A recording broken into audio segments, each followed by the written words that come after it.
Good afternoon and welcome to another edition of Dodgers Dogs as part of the Dodgers Daily Network. My name is Austin Brubaker, and we have some news to talk about today in the world of Dodgers baseball. Not only are the Los Angeles Dodgers facing up against the San Francisco Giants tonight, which is going to be a big series for the Dodgers to get on track. Not only is the Dodgers offense seemingly struggling and actually struggling over the course of the past couple of weeks, the Dodgers have made a move official. Mookie Betts, the future Hall of Famer, is back with the Los Angeles Dodgers, or is going to be back. The move is not been official. However, reporting first off by Jack Harris and confirmed by many of the other beat writers for the Los Angeles Dodgers is that Mookie Betts is going to be taken off of the injured list today.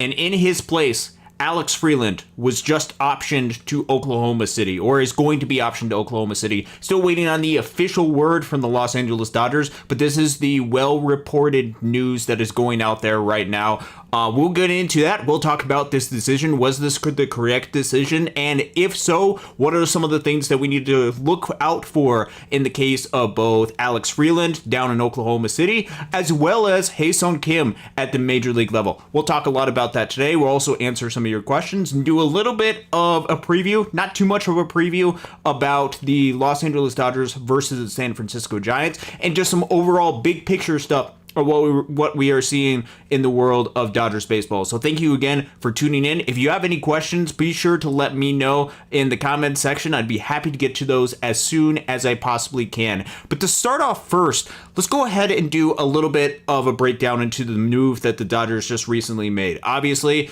the decision to go ahead and option Alex Freeland is the headliner. First off, let's talk about Mookie Betts first. Mookie Betts is a Hall of Famer. Mookie, or will be a Hall of Famer once his career ends and once he reaches the certain number of years needed to be eligible for the Hall of Fame. Mookie Betts is phenomenal and defensively has made a lot of improvements at the shortstop position. Some of the things that we're going to be looking out for with Mookie Betts is, what does the bat look like? And this is not just a state of the Dodgers need Mookie Betts as an offensive talent to be able to add to this lineup to make it a little bit better.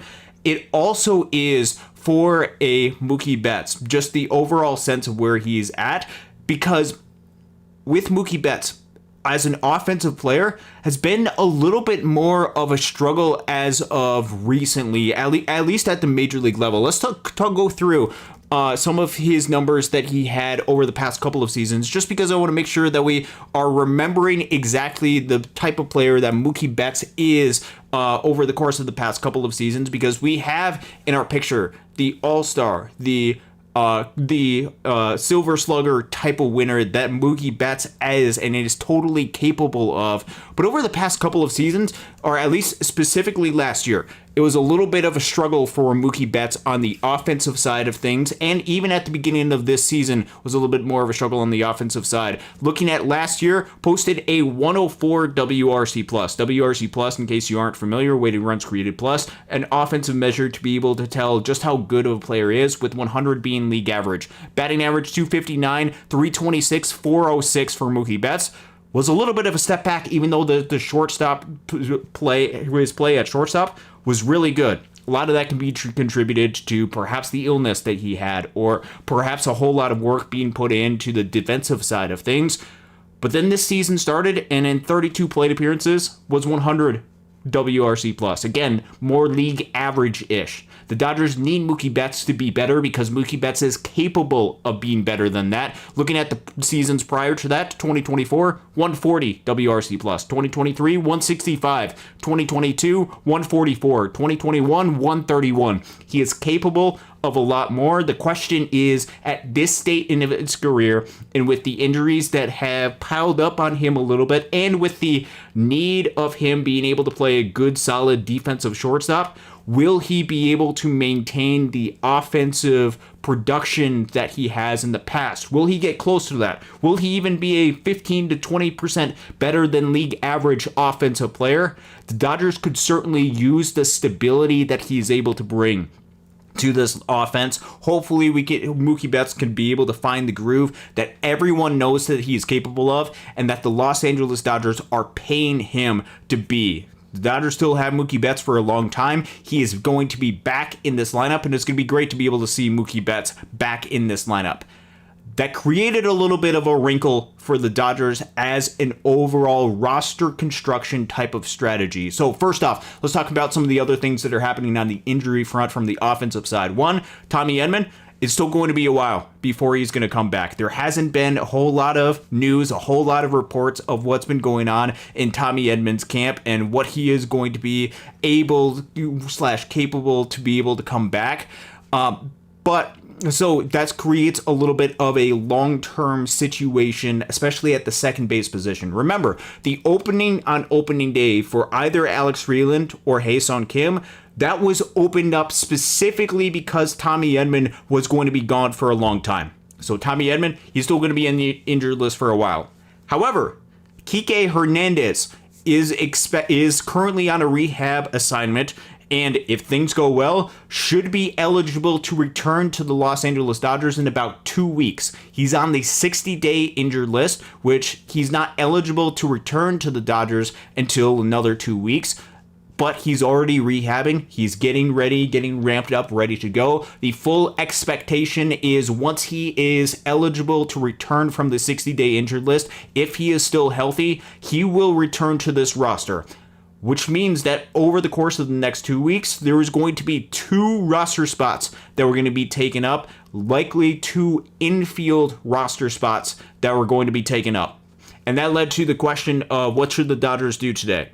Should the Dodgers designate for assignment Santiago Espinal? Should the Dodgers go ahead, option Ha-Seong Kim? Should the Dodgers option Alex Freeland? Was there some type of injury potentially for a Miguel Rojas who left the game early? I believe it was on Saturday, or Friday or Saturday, left one of the games early. The Dodgers made their choice, and they optioned Alex Freeland. That was the decision for the Los Angeles Dodgers, which means that Alex Freeland, and being the primary second baseman, especially against right-handed pitching, that role, since Mookie Betts is going to be likely going back to his shortstop position, that role is going to be filled by Ha-Seong Kim. For the time being, Ha-Seong Kim is your starting second baseman versus right-handed pitching now for the Los Angeles Dodgers. A couple of different notes on this. First off, you have to congratulate Ha-Seong Kim, because if it was not for the play that Kim had, he would not be in this position to stay with the Los Angeles Dodgers, because the Dodgers chose Alex Freeland out of spring training. This was Ha-Seong Kim showing that he has made real improvements to his game. We're going to be diving into the numbers in just a second. But Ha-Seong Kim has made real improvements to his game that seem a little bit more sustainable at this point. And there's a couple of very key aspects to Alex Freeland's game where he could really use some work for potentially, especially with regular, consistent at-bats. And really, when we're talking about Kim and Freeland, and this seems to be part of the conversation and why it was not Santiago Espinal that was designated for assignment today, the reason why it wasn't Santiago Espinal, because Espinal's role is very limited. If you're talking about the next 2 weeks or so, you're talking about maybe 10 to 15 plate appearances over that entire week that Espinal could potentially fill up, and that's depending on which left-handed pitcher is coming in the vein. Espinal is likely to get a start, perhaps on Wednesday versus Robbie Ray for the San Francisco Giants. It's a little bit of a question mark what it's going to be like following that, though, and there's going to be very limited opportunity for Espinal to be able to develop. He is there for that specific role, and if he gets taken out, well, then you have Freeland and Kim fighting for basically the exact same role, second baseman versus right-handed pitching. You can't have 2 second basemen versus right-handed pitching, especially if they're in that platoon type of role, and neither one of them are the guys that you want to be able to get set up to face left-handed pitching at third base to be able to help fill in versus Max Muncy. Essentially, what this is coming down to is one of Freeland or Kim wasn't going to get a whole lot of playing time. Or if you tried to divide it up, Kim and Freeland over the next 2 weeks until Kike gets back, they're both not going to get a whole lot of playing time at the major league level, which means that it had to be one of Kim or Freeland. And the Dodgers decided to keep Ha-Seong Kim on the major league roster and decided to option down Alex Freeland. That's why it was not Santiago Espinal, because Espinal's role is more of a Kike Hernandez type of role. And both Kim and Freeland need continual development in order to make their games a little bit more well-rounded. And Kim has shown that he's made some real adjustments at the major league level. We'll go through that in just a second. This is actually a post that I have up on X talking a little bit about this. So if you guys don't follow me on here, I've actually followed along with this throughout the course of spring training. I was somebody that very much was on the side of look at the things that Alex Freeland is doing well in spring training. I was the one that was pointing out Alex Freeland was not chasing at pitches outside of the zone. Alex Freeland making good swing decisions. Hey, Alex Freeland might be the one that the Los Angeles Dodgers decide to go down. That was the path that the Dodgers decided to go down.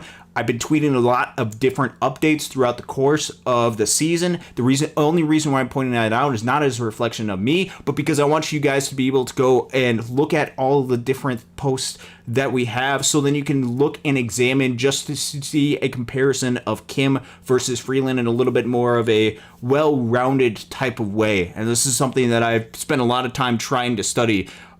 First off, let's look at some of the offensive stats that we have right here. And so this is something that I put together a little bit. This has a lot of different statistics on here. Plate appearances, WRC+. First off, you'll point out, just production-wise, Ha-Seong Kim has been more productive than Alex Freeland. A lot of people are going to look at that, and that'd be the only thing that they look at. That's an important thing to look at, and that certainly, especially if there's a big difference, is going to be one of the main things to look at. But there are other aspects as to the reason why Ha-Seong Kim got the nod over Alex Freeland. 114 WRC+ for Kim, over an 86 during their 2026 Major League tenure this season. Kim also has better expected stats, 321 expected weighted on base average. That's intended to take into account the quality of contact that a player has. Alex Freeland's 292. The past two games, especially for Kim and Freeland, have bumped down the numbers a little bit. Both two not really good performances during the last two games of the Brave series, but that's the numbers that we're seeing. We're also seeing, and this is going to be one of the main things that we have, Ha-Seong Kim did a much better job of limiting the strikeouts than Alex Freeland. Now, I'm going to cut back over to myself right now. Going into spring training, this was the main point of focus for both Freeland and Kim. Both of them strike out too much. Ha-Seong Kim was at 30.5 last year at the major league level. Alex Freeland, 36%. At the minor league level, Ha-Seong Kim was still at a really high strikeout percentage. I think it was about 25%. Freeland at about 22%. Both of them had a lot of swing and miss type of concerns going into the season. And with the type of players that they are, especially with the type of player that Ha-Seong Kim is, which is a little bit more oriented on speed, on defense, and being able to get base hits, Alex Freeland has shown in the minor league past a little bit more power and impact into his game / plate discipline.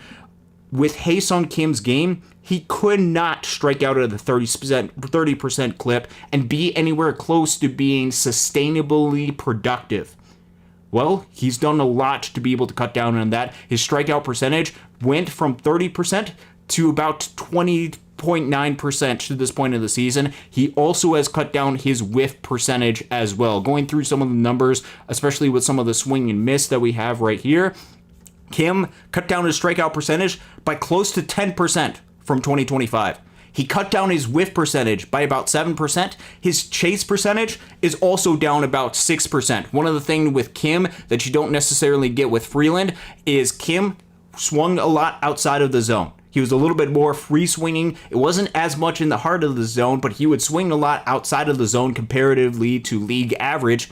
He's really cut down at that throughout the beginning parts of the season. Cut down his strikeout percentage 10%. Really good improvements to where he is a little bit better than league average at swing and miss. Still not to the point of where you want him to be with the profile that he has. You'd like that to be closer to 15-ish% rather than 21%. But he's making improvements there, with percentage also down pretty dramatically as well. Alex Freeland also has made some improvements, but they're a little bit less so than Ha-Seong Kim. He cut down his strikeout percentage by about 7%, and his whiff percentage only has gone down by about 1%. He was at a low chase anyways. That has gone up a little bit, but we'll talk a little bit about that, some of the trade-off that he was making with that. Overall, with the one main area of focus that both of them needed to go ahead and combat and fight for, Kim has shown, at least to this point in the season, more steady improvements in that area. And this was important because this is an area that he had to achieve. He did this during his very limited time at the beginning of the season with Oklahoma City. He's done this at the major league level. If he can keep his strikeouts low and put the ball in play, even if there's a little bit of increase in ground balls, even if the exit velos aren't necessarily the great, the game plan with Ha-Seong Kim and his approach, and the reason why he can have high batting average is if he puts the ball in play a decent amount, and if his launch angles are a little bit more ideal. There's a stat in Baseball Savant that's ideal launch angle or ideal sweet spot percentage, one of those type of things, where Ha-Seong Kim is in the 98th percentile. Essentially, he's putting the ball in play at basically the ideal spot for him to be able to get base hits. He's done a really good job of that, while also cutting down on some of the swing and miss. And while there has been some improvements with some of the strikeouts with Alex Freeland, it has not been as substantial, and especially with the whiff percentage between the two of them, there is right now a pretty big gap in whiff percentage between Kim and Freeland. Freeland at about 29.4% on the season. Kim 24.7 around league average. Freeland a little bit lower than league average, and you can see that reflected within the strikeouts as well. Freeland still has a little bit more impact on the ball. We'll get into some of these other aspects. But essentially, Ha-Seong Kim, especially with both of them being really good defenders. And when I'm talking about defenders, I'm talking about both of them being really good defenders at their positions. And this was a stat that I'll point out right here. This is defensive run saves, outs above average, field and run value. If you were to average those out per 162 type of games, meaning essentially the idea with this is defensive run saves, outs above average, field and run value. I don't know which one is really the best out of those. So let's take an average of those, and then let's also scale it to everybody is on the same scale. Both of them would be really good defenders, and Alex Freeland would be on pace at second base if you were to play 162 type of games to be closer to that 16 type field and run value, outs above average, that average sense per 162. Ha-Seong Kim at 9. Both are great defenders. Then it comes to down to a little bit of a tiebreaker with their bats and with what else they can do on the field. And that Ha-Seong Kim has shown enough to where he's made real improvements both in the strikeouts and in just his overall bat, make him a little bit more of a safer profile. So, congratulations to Ha-Seong Kim. We're going to see more of him in Los Angeles, and this is going to be great proving ground for him because last season, Kim got off to a great start. And then the second half of his season at the major league level happened, and it was a real struggle for Kim.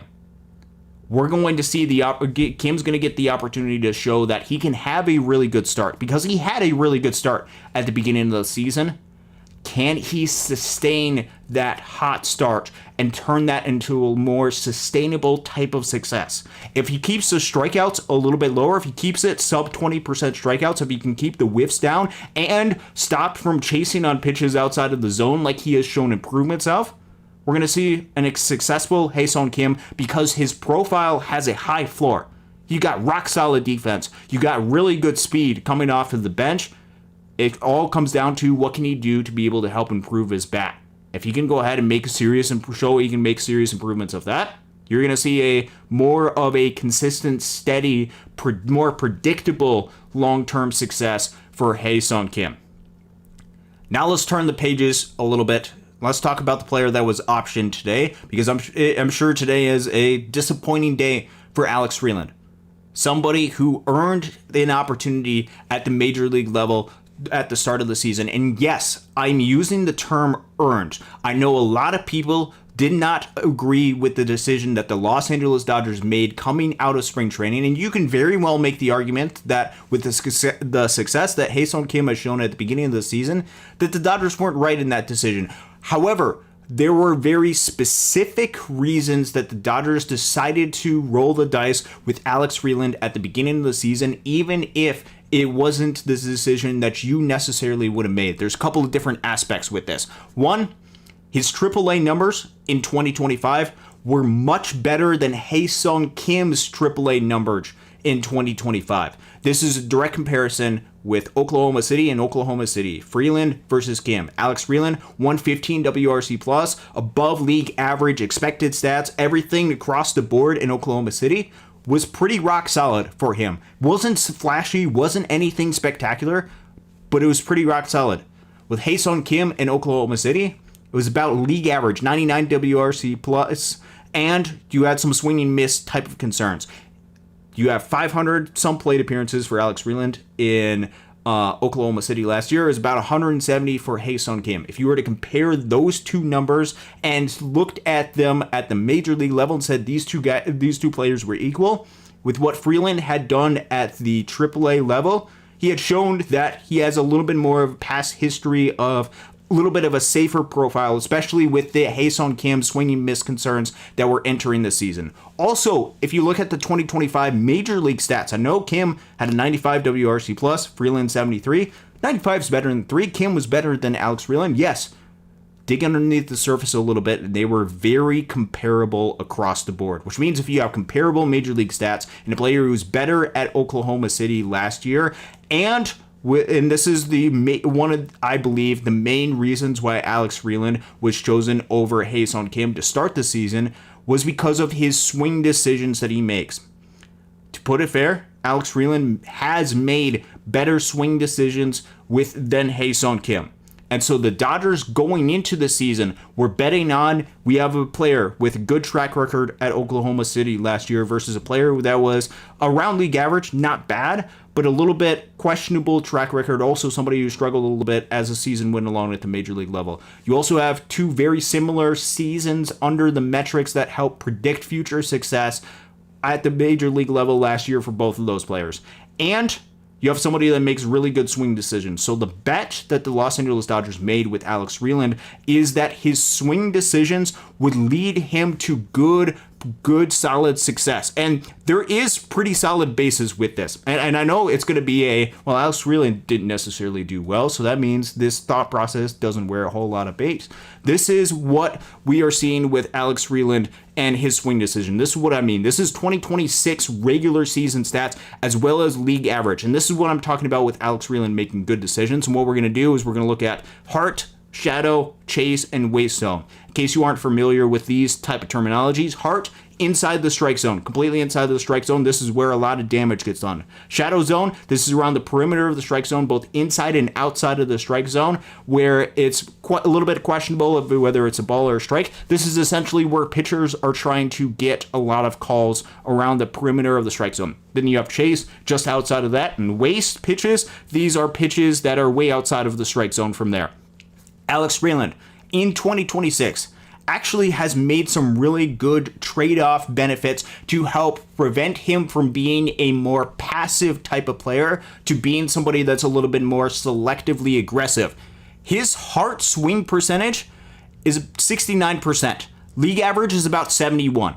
Last year, it was about 63-ish%. You could argue last year that he was being too passive in the heart of the zone.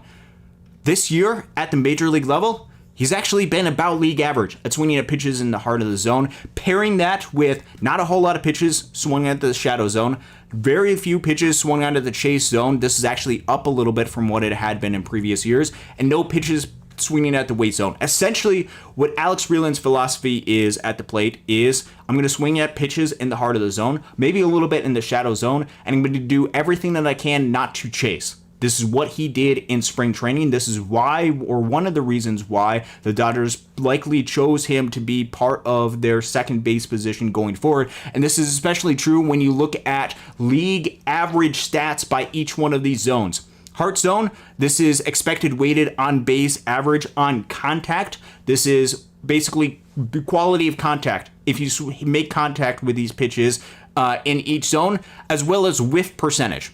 In the heart zone, it's a 413 expected weighted on base average on contact as a league average type of number with only a 14% whiff percentage.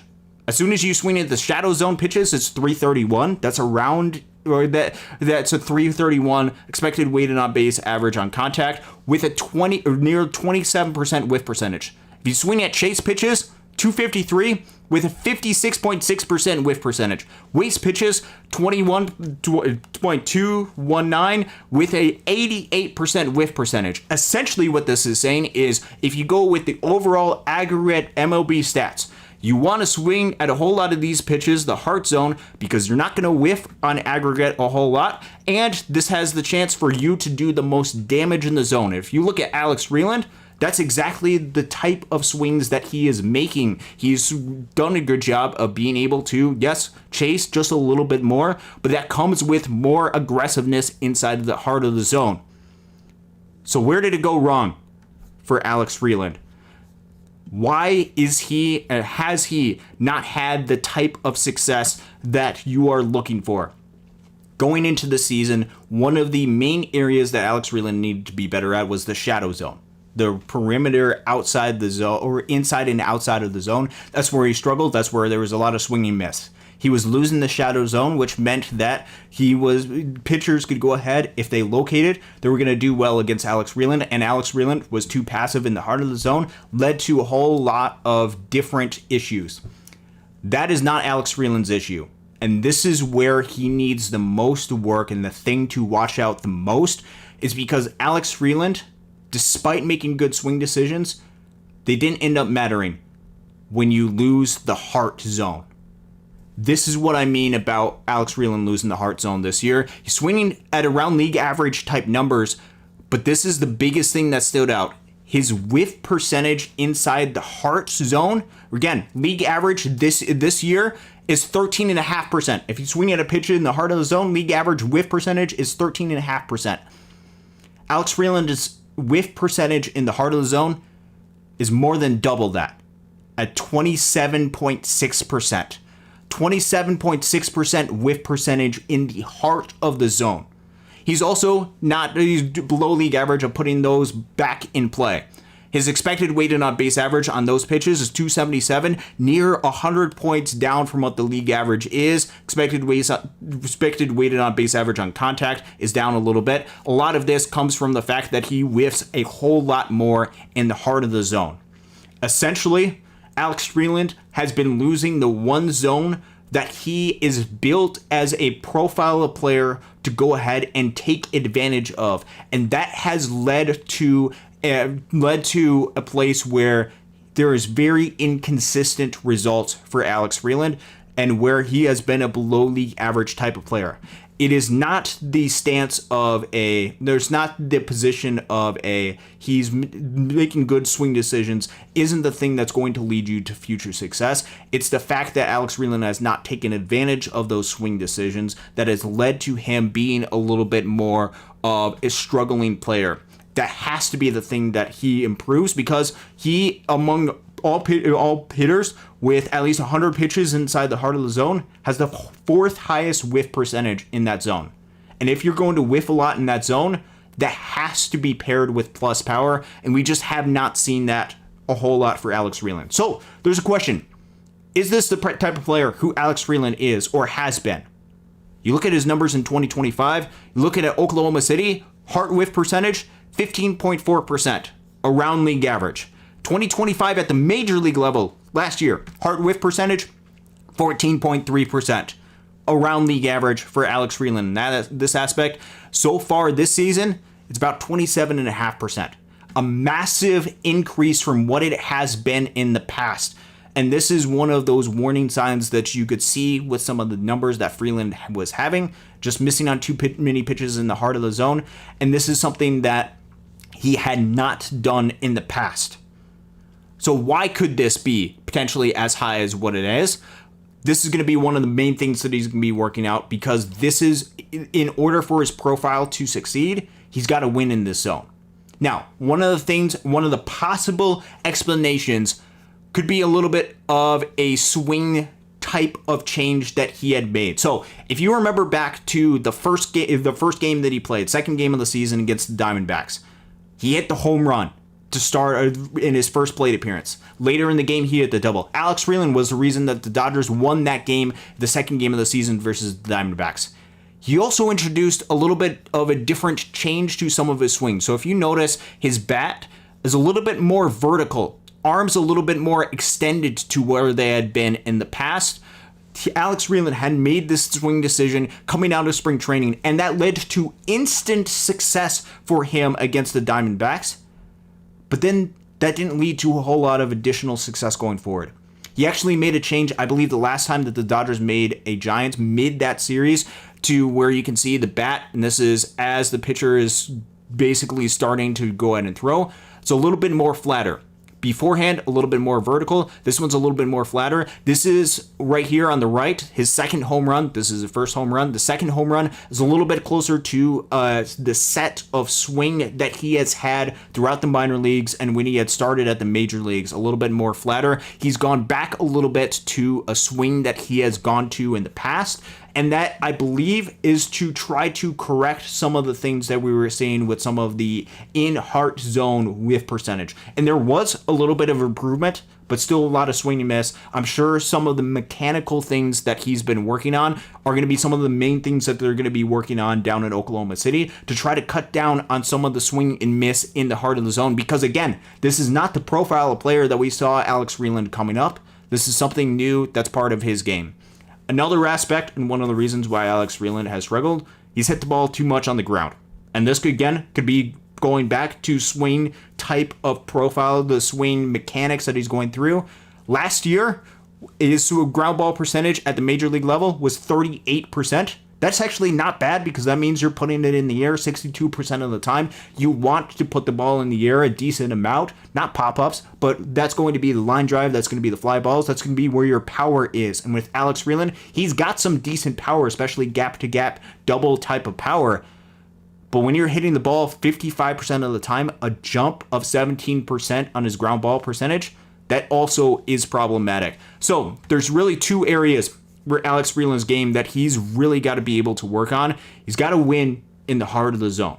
Because if he wins in the heart of the zone, that slowly, especially with him not chasing a whole lot, that slowly eliminates the type and chances that opposing teams have of being able to have success, because you're not going to get him to chase a whole lot. He's going to be much better than league average at chasing.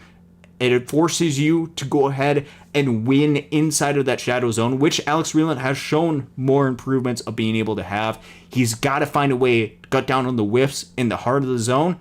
If he does that, that's a really good step to getting him back on track to the player that he is capable of being. And then the second thing, kind of similar to that, which could be mechanical and swing type of wise, he's got to be able to elevate the ball a little bit more.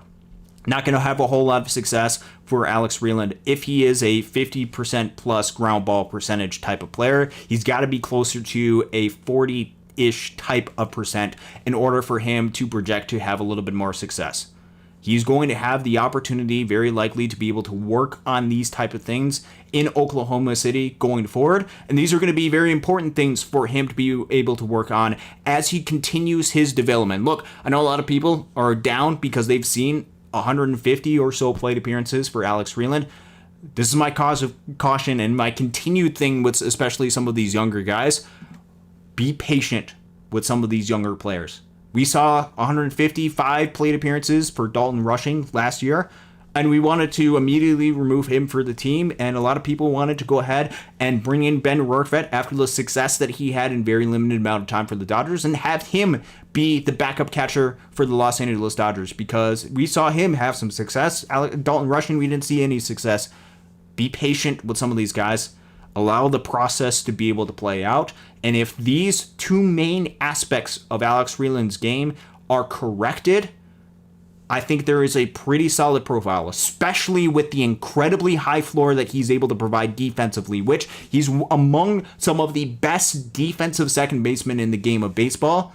I think he can get back to a place where he can provide you, even if it is around league average type of offensive production. Now you're talking about a player with basically Tommy Edman's profile, except not as much versatility into the outfield, but somebody that can play shortstop and third base.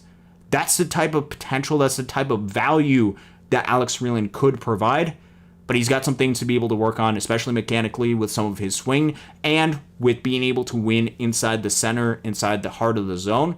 Until then, though, it is going to be Hae-Sung Kim that is going to be getting the bulk of opportunities at the second base position for the Los Angeles Dodgers against right-handed pitching. That's my breakdown. That's a little bit of everything that I have specifically with that. I'm curious to see where you guys are at with that. We'll get into some of the other notes and stuff, but I want to be able to get, if you guys have some other questions that I have, I want to make sure that you guys have the opportunity to be able to ask your questions and be able to go ahead and get those questions answered for you. Alan Minerva, thank you for going ahead and being here with us. We'll be lucky if he produces 120 plus. Curious, I'm not exactly where that is from. Pee-wee, Edmund is so injury prone. We don't need to extend him that quickly, especially since he was still under contract. That is a decision that the Los Angeles Dodgers made. They decided to extend Tommy Edman because he was going to be a free agent to a 5-year extension. This is some of the concerns that you have with signing players to long-term deals. It's because not just there's a financial commitment, which it doesn't seem like that the Los Angeles Dodgers care as much about that. It's because it takes away potential roster spots, and there are new players that come into the game of baseball. This is a part of the cycle of baseball. Is there are players that come in, they're good for a certain period of time, and then younger players are better. The only question about that is you don't know which younger players are going to be better or going to grow into being that type of better. The older players, while there is going to be some sort of decline at some point, are a little bit safer of a profile, but you need to have a little bit of good balance. And I think that was something that was good for this Dodgers team early, as you had the opportunity to have a little bit of a good balance with Kim and Freeland as part of the mix. Now, because of the decisions that the Dodgers have made, because they've re-signed players like a Kike Hernandez, like a Miguel Rojas, they've extended players like a Teoscar Hernandez or Tommy Edman. These are decisions that the Los Angeles Dodgers have made intentionally to try to put them in good success because they have a history of past success and they are proven players when it comes to things like October, the things that the Dodgers care about. However, this can lead to some regression, some negative regression on the offensive side of things because they're older type of players. This can also lead to you to have, especially if you have younger players come up, lead to a little bit of, we can't really do a whole lot about that because you have other players that are part of the mix. Similar question from same person. Do you think our offense slump will get longer and longer as our core players get older? I think we need to insert young, hungry blood into this lineup. This offense is lifeless at times. And that certainly is the question for the Los Angeles Dodgers, is their offense as a whole. What I want to turn to quick is a chart that I updated. This is something that I showed last Monday. This will help show where some of the offensive struggles have been for a team as a whole. So this is players on the Los Angeles Dodgers, main players that have taken plate appearances this year.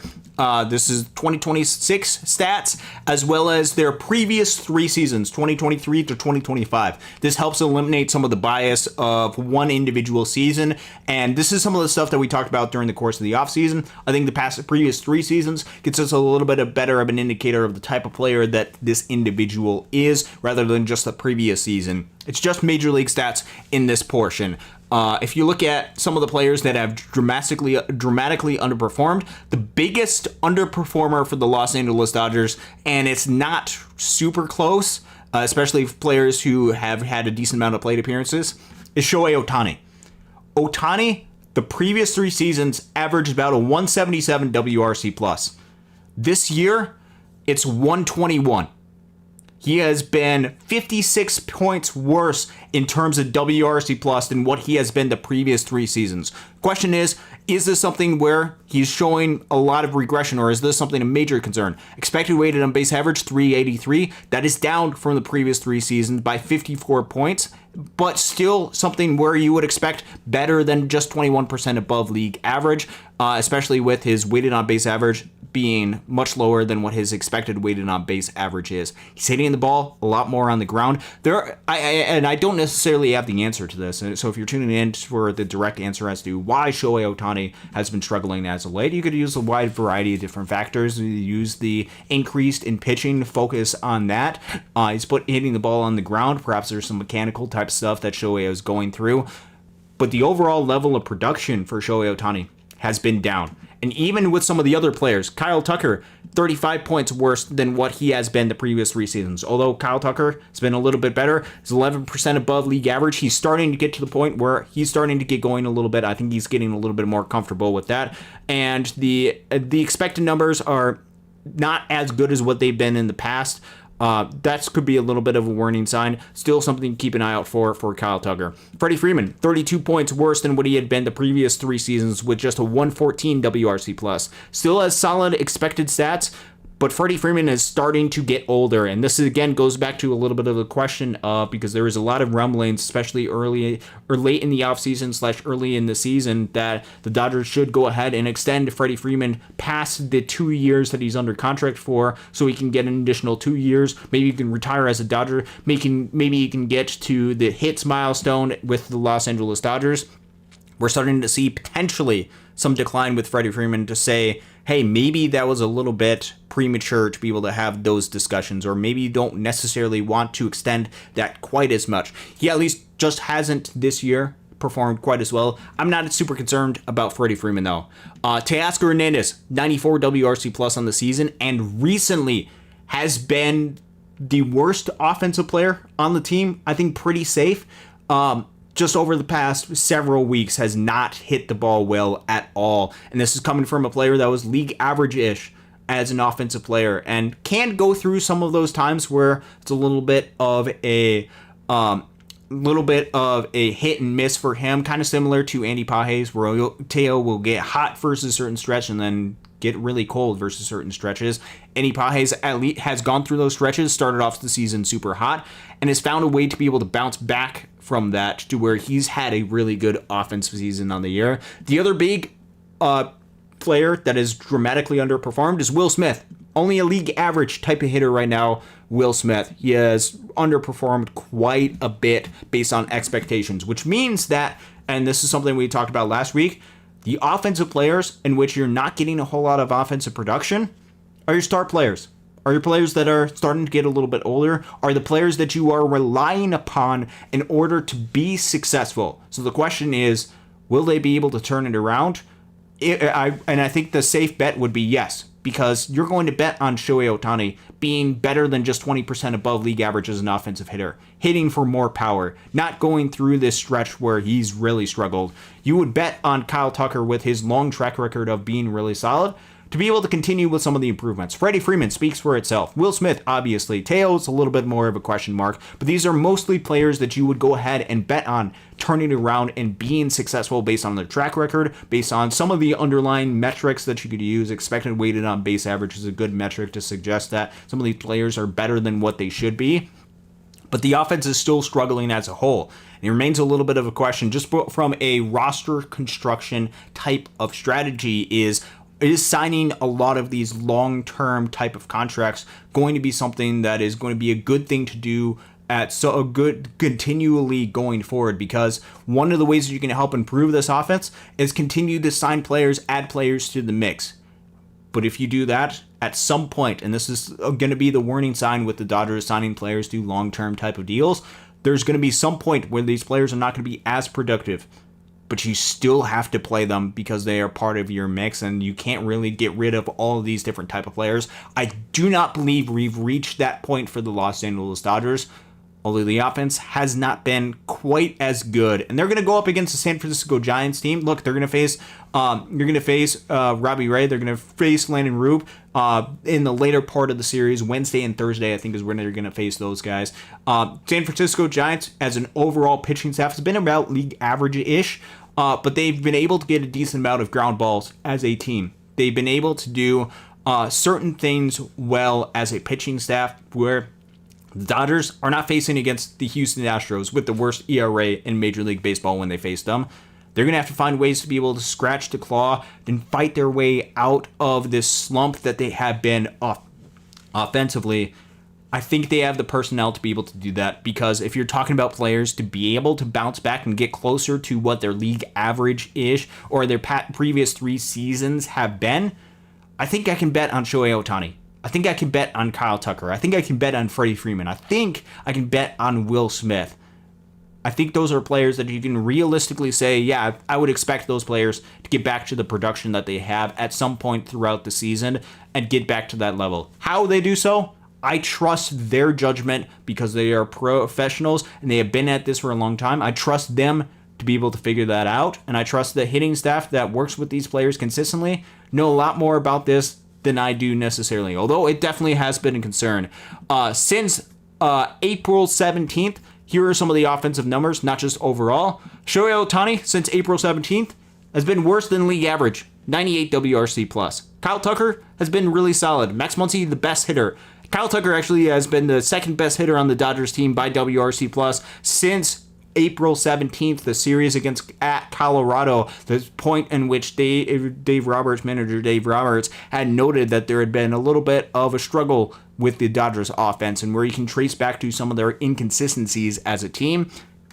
Shohei Ohtani, been below league average as a hitter, around league average, you could probably say with that. Freddie Freeman, around league average as a hitter. Teoscar Hernandez, since this point, has had a 45 WRC+ as a player. Dramatic drop-offs. Will Smith, 72 WRC+ during this stretch.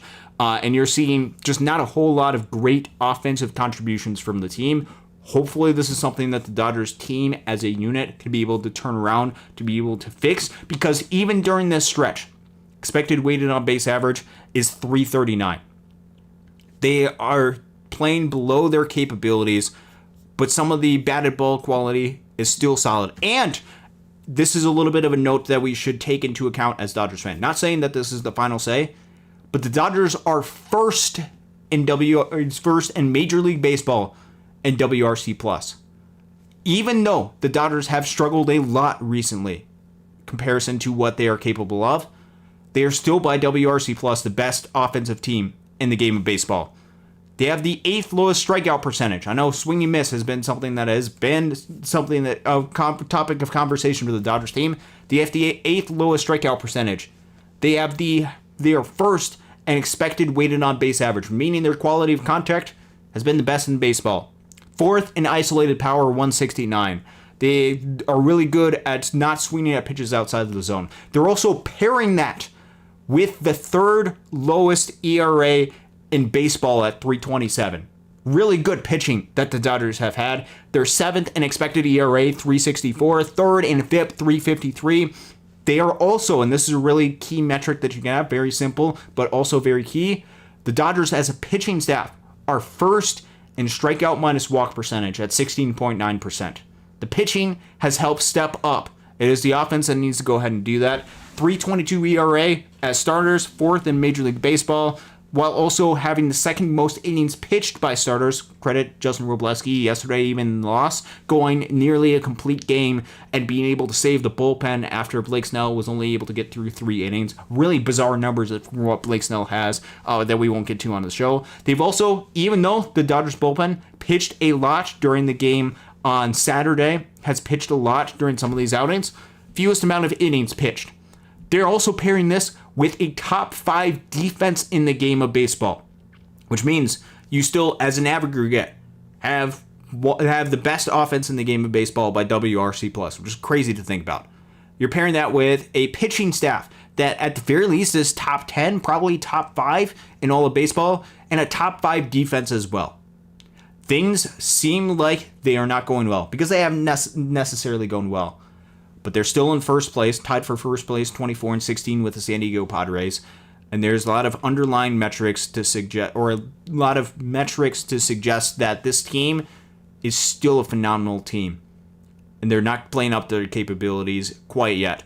But the return of Mookie Betts added to be able to be in this lineup could just be another added thing that could help this team.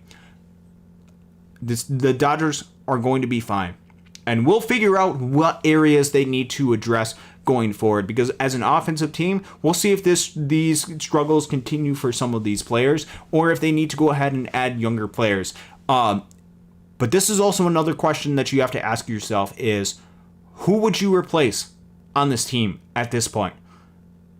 That is going to lead to some directions that you could have as we go forward. We're not going to talk about any trade type things until at the earliest June, because you're not going to have any good picture until mid to end of June where things sit at that situation.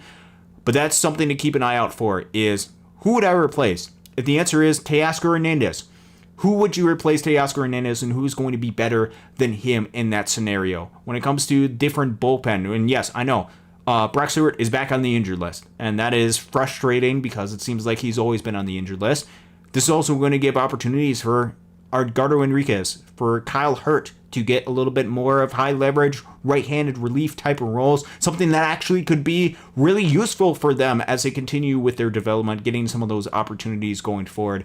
Who would you replace as part of that mix? That has to be one of the questions that you have to ask. And as the Dodgers evaluate themselves as an overall team, it's all going to play out as the numbers continue to play out and as the players continue to go out there and showcase where they are at and what they're capable of. Just overall, to answer your question, as an offensive unit, it's coming from a lot of their star players. It's not coming from a lack of depth, because I think their depth has been really good. And since that is the case, and because I believe I can bet on some of their star players, perhaps you could have a little bit of concerns long term. But short term, I think this is something where it can correct itself, and at least for the 2026 season, be something where the Dodgers are fine. Long-term roster construction, if this is a continued pattern where all of a sudden their players, as soon as they hit 32, 33, 34, drop off a cliff, that could be something that could be really concerned for the Dodgers long-term. Short-term, though, I'm not really concerned about the offense. I think they will figure it out, and they have a really good opportunity to, tonight, 4-game series against the San Francisco Giants, against a team that, just as an overall status, you should not need to score as many runs to stack wins against the San Francisco Giants, because the Giants this year have been a pretty poor offensive team. This was one of the numbers that really stuck out to me when I was doing some of the research that I have. You go just by team stats, and I won't pull up some of that right here because I want to pull up some other numbers in just a minute. But as a team, the San Francisco Giants have a 5.5% walk percentage. This is not a team that walks at all as an offensive stat. They are one of the worst teams in Major League Baseball on offense, but they have some guys that have really underperformed, and also some guys that have struggled throughout the beginning of the season, starting to pick it up a little bit. Just looking at some of the numbers for the San Francisco Giants, this is all of their players right here. Some of the players that are really underperforming this season. Rafael Devers, 79 WRC plus on the season. He's really underperformed, but he's starting to heat up. I think it's a 130-ish WRC plus the past 2 weeks. Watch out for him. Willy Adames. Remember a couple of off seasons ago when Willy Adames, a lot of conversation was the Dodgers need to bring in Willy Adames. It was the 2024-2025 offseason. Signed a big contract to the San Francisco Giants. His offense has really fallen off a cliff this season, just a 64 WRC plus. Harrison Bader, only 15 games, has really underperformed. I believe he's out with an injury right now. Jung-Hoo Lee, league average type of player. Matt Chapman, only 86 WRC plus. Luis Arias, league average-ish as a bat. What's interesting about Luis Arias and his numbers is he, as a defensive player, has made a complete 180 from being such a poor defensive player to being one of the best defensive players at the second base position. That's fascinating to be able to have. But still, not a whole lot of players that have walked a whole lot. The Giants are hoping to be able to change some of that. Perhaps the addition of a guy like Bryce Eldridge could really help with that mix. But as an offensive team, they have struggled a little bit more offensively, which could come at a good time for a Dodgers team that's not quite as hot on the offensive side of things. Getting paired with a team that you don't necessarily, or perhaps don't have to score as many runs, could be a good thing. Roki Sasaki going on the mound for the Los Angeles Dodgers tonight. Hoping to see some continued improvements for him. That's really all I've got with Roki Sasaki. We'll see what happens with him. It's a continued process, and there are new things that develop every single time that Roki Sasaki goes out there and pitches. It's not been great overall, and perhaps you need to score more runs today. They don't have to go up against Robbie Ray. They don't have to go up against Landon Roop today, so that's a good thing for the Los Angeles Dodgers. Go out there, score runs, go out, find some sort of rhythm, and hopefully we can start to see some signs, especially from some of the star players in this lineup, to play to their capabilities. And if they play to their capabilities, the Dodgers have more talent than any team across the league, to where you feel pretty good about where they sit in the standings, where they sit as a team, even if there has been recent struggles for the team. Just a couple of notes on the minor league level, because I want to make sure that you guys are up to date on some of the things at the minor league level. We are not going to go into any deep dive onto some individual players type of basis this week, just because I'm a little bit more limited on time. Overall, the Dodgers on the minor league level, 77-64 record. That's third in winning percentage, 546, only behind San Francisco and the Nationals. One thing that the Giants have done well, got to give a huge amount of credit to the San Francisco Giants, is at the minor league level, they're swinging the bat incredibly well, and they are winning a ton at the minor league level, which could lead to some future Giants teams being really solid. But at the major league level, they have not been quite as good, which is good for the Dodgers this year. So 77-64 record for the Dodgers organizationally as a team. The offense still remains really good. 111 WRC plus for the Dodgers minor league teams. That's second in all of minor league baseball. They're also first in on-base percentage, 368, 162 home runs, fifth in minor league baseball, and a 169 isolated power. That's seventh in minor league baseball. Also got to give a huge shout out to the team that I'm repping right here, Great Lakes Loons. 30.8% strikeout percentage as a team. That is the second highest strikeout percentage across affiliated baseball. Meaning if you take all 120 teams that are part of affiliated ball at the minor league level, the Great Lakes Loons, the high A affiliate of the Los Angeles Dodgers, as a pitching staff, has the second highest strikeout percentage at 30.8%.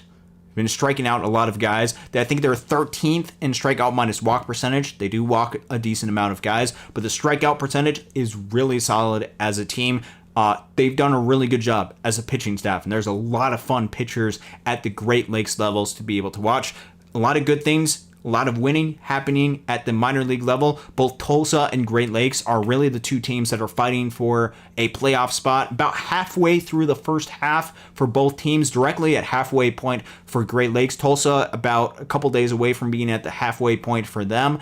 Both teams fighting for a playoff spot. You root for the minor league teams to be able to have playoff spots, because winning does not just happen and develop at the major league level. Winning happens across your baseball career, and you want to have winning baseball players across your team, across your organization, and the Dodgers prioritize that at the minor league level, even though it doesn't seem like this is a whole lot of importance to win at the minor league level.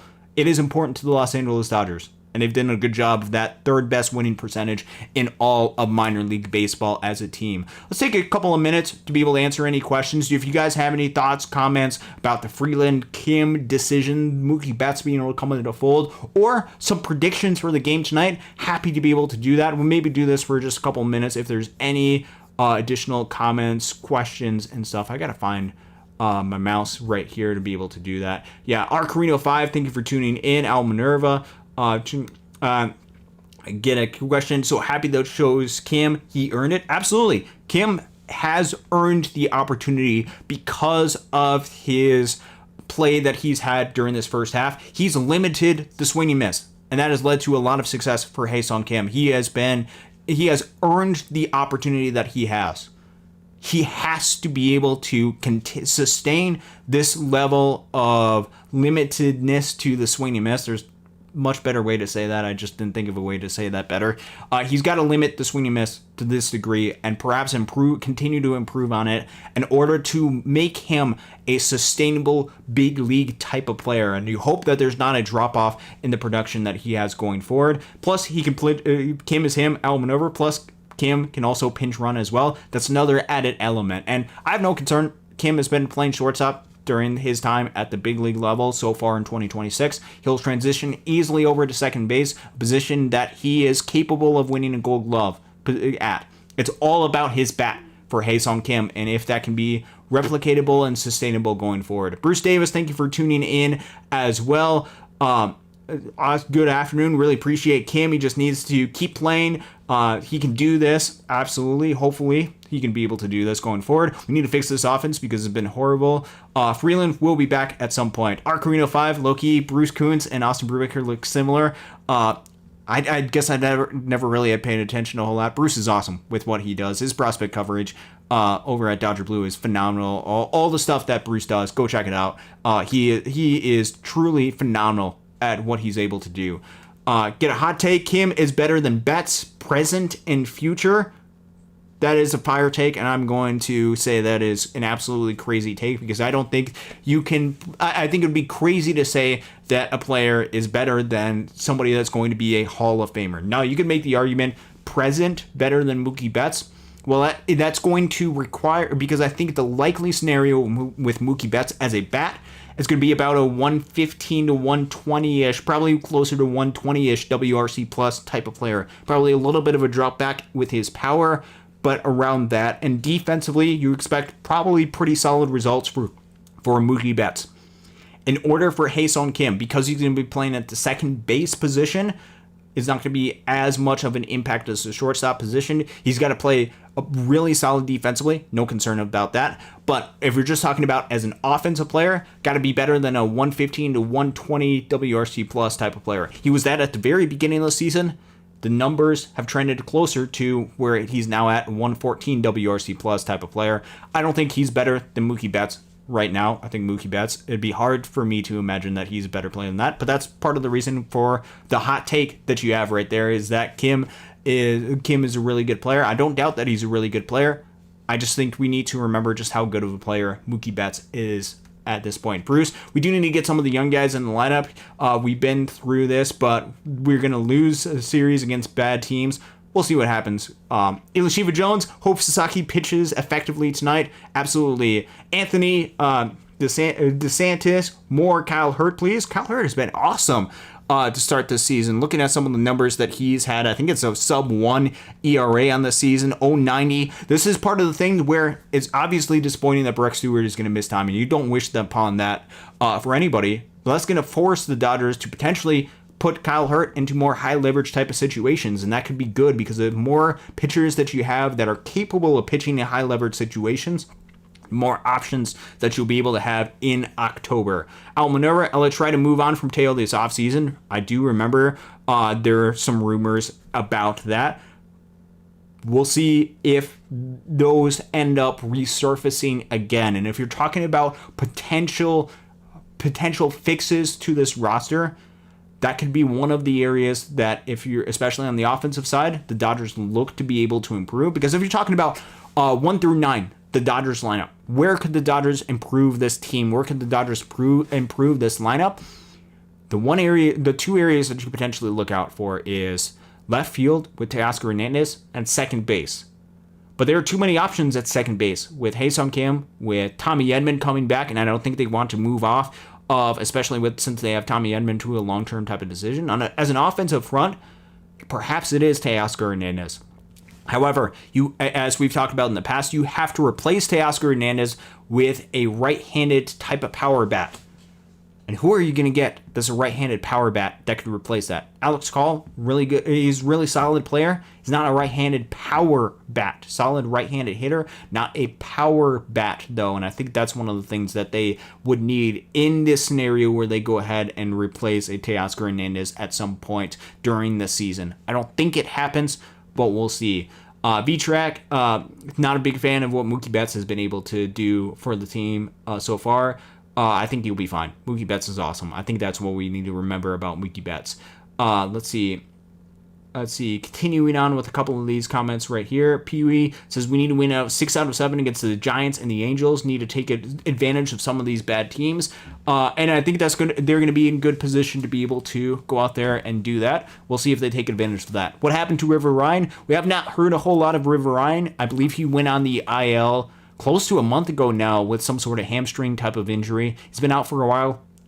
Has not been a whole lot of news on that front. We'll see when he gets back and just when he starts pitching for Oklahoma City again. But that's a delayed timeline for a River Ryan. that's going to basically do it for the show that we have here today. Dodgers Dogs, part of the Dodgers Daily Network. Just a couple of scheduling type of things. I believe Casey and I should be, I'm not confirmed nor talked to really Casey about this, but based on previous shows, we should be live sometime Wednesday evening. Don't know when that's going to be. Probably going to be pre-game because I'm assuming it's a night game Wednesday, Dodgers versus Giants. Probably be pre-game before that. Be sure to check us out for that, as we'll get into some fun conversations then. I will be in Great Lakes Thursday and Friday, so I'll not be available either one of those days to be able to do a show. Might be free to do a show, maybe Saturday. We'll be able to see. I'm excited for this week in Great Lakes, going up against West Michigan Whitecaps. I actually, on Thursday is the World Series celebration for Great Lakes, celebrating the Los Angeles Dodgers 2025 World Series. I'm excited to go to that game. If you're in Michigan, anywhere in that type of area, I would recommend checking that out, or any type of Great Lakes Loons game. If you're in California, go check out the Los Angeles Dodgers or the Ontario Tower Buzzers. And if you're in Oklahoma, go check out Tulsa or Oklahoma City. Go to these games while they're presently available, because it's a lot of fun to be able to do so, and we want to support the Los Angeles Dodgers, as Dodgers fans are great at doing so. I should be back with Casey Wednesday night. We'll be able to dive deeper into this, and we'll probably continue to talk about the decisions that the Dodgers have made as a roster and some of the things that have happened in the San Francisco Giants Los Angeles Dodgers series. It's Dodgers versus Giants, rivalry type of week here for the Los Angeles Dodgers, and these are the series, especially with the Dodgers scuffling a little bit, these are the series that you want to and start to have to win going forward. Dodgers in a good position, but we're only going to be happy if the Dodgers beat the Giants. Go beat the Giants tonight. Roki Sasaki on the mound for the Los Angeles Dodgers. It's going to do it here. Dodgers Dogs, part of the Dodgers Daily Network. Be sure to keep an eye out for things that are happening here. Dodgers Daily. Until next time, thank you for tuning in. God bless, and it's a great day to be a Dodger.